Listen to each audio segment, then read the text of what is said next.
All right, welcome. Good to see you guys. Well, actually, I don't see anybody, but you see me. So, hey, wonderful. Welcome. We're doing something new. We're going to give it a shot, see how this goes. Kind of playing around with where I am and what it's going to sound like. I'm trying to talk loud, so I hope you can hear me. Really, what I wanted to do for today is just kind of offer a little bit of a thought. We've been talking about who God is, and we've been looking at Theology 101. And his existence, his person, his attributes, those qualities that only he has. And really the next step of that is to look at his works. And so I just wanted to offer a couple of verses and a simple thought as just kind of a short video as we get started in on some video series stuff, looking at the works of God.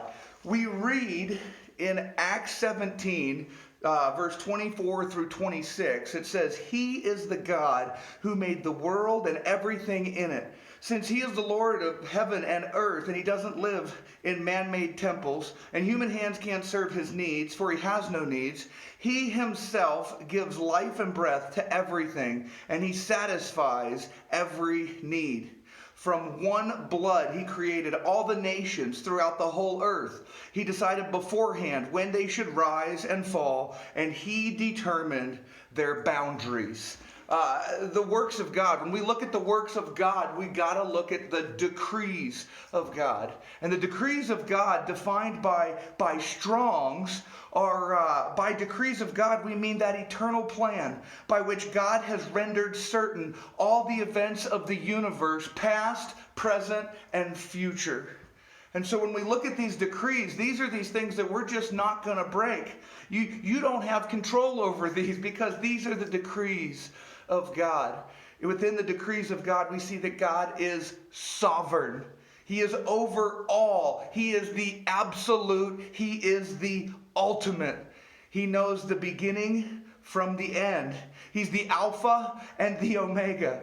He's determined the events of the universe. Nothing surprises our God. Everything we got going on right now that we seem to be caught with and surprised with and figuring out how to deal with, God knew beforehand.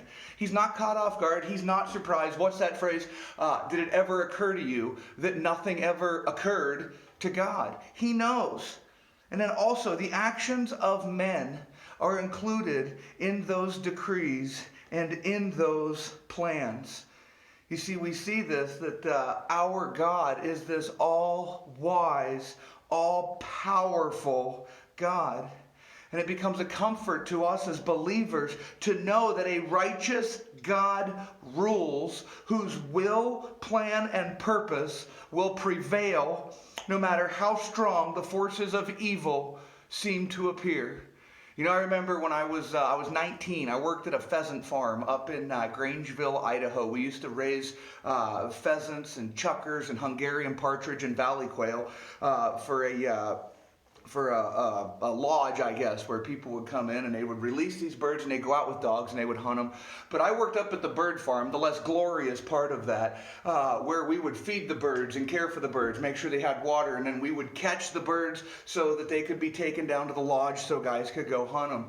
And I remember at 19 having a group of high school kids. I had just graduated the year before, and I had these high school kids that would come in the afternoon, and I was in charge of making sure we caught all the birds needed for the next day.